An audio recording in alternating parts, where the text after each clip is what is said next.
एक परिवार में 4 देवरानी जेठानी रहती थी। शादी के 15 साल हो गए थे, लेकिन अभी भी सबसे बड़ी जेठानी को कोई बच्चा नहीं हुआ था। उससे छोटी 3 देवरानियों के बेटे स्कूल में पढ़ने लगे थे, वह भी इंग्लिश मीडियम स्कूल में, क्योंकि तीनों देवर सरकारी नौकरी करते थे। बड़ी जेठानी का पति किसान था। माता पिता का बचपन में ही देहांत हो गया था। इस वजह से परिवार का सारा बोझ उसी पर आ गया था और वह अपनी पढ़ाई बचपन में ही छोड़ दिया था। उसने अपनी मेहनत से अपने तीनों भाइयों को पढ़ा लिखाकर सरकारी नौकरी में भेज दिया था। एक बात अच्छी थी कि परिवार अभी भी एक साथ मिलकर रहता था। बड़ी जेठानी जब अपनी देवरानियों के बच्चे को खेलते हुए देखती तो उसका भी मन करता कि उसके गोद में भी उसका खुद का बच्चा होता। आगे की कहानी पढ़ने के लिए नीचे कमेंट बॉक्स में दिए लिंक पर क्लिक करें। भगवान के घर में देर होता है पर अंधेर नहीं होता है। आखिर वह दिन आ ही गया। 16 साल बाद बड़ी जेठानी मां बनने वाली थी।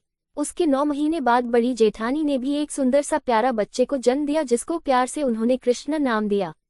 समय के साथ कृष्णा अब 5 साल का हो गया था। अब उसके स्कूल जाने का समय हो गया था। बड़ी जेठानी शकुंतला अपने बच्चे को भी इंग्लिश मीडियम स्कूल में पढ़ाना चाहती थी, क्योंकि उसकी देवरानियों के बच्चे इंग्लिश मीडियम स्कूल में पढ़ाई करते थे। इसीलिए वह भी सोचती थी कि उसका इकलौता बेटा कृष्णा भी इंग्लिश मीडियम स्कूल में पढ़े।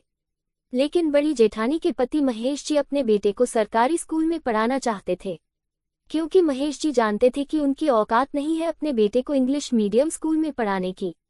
जो भी घर की संपत्ति था वह भाइयों की पढ़ाने में बेच दिया। अब थोड़ा बहुत जो जमीन बचा हुआ था उसी से घर का खर्चा पानी चलता था। तीनों भाई सरकारी नौकरी करते थे, लेकिन घर खर्चे के लिए अपने बड़े भाई को उतना ही देते थे जितना कि घर का खर्चा चल सके। दोस्तों, आपको ये कहानी अच्छी लगी हो तो प्रतिदिन कहानी पढ़ने के लिए चैनल को लाइक, शेयर और सब्सक्राइब जरूर करें और कमेंट में अपना राय जरूर बताएं। धन्यवाद।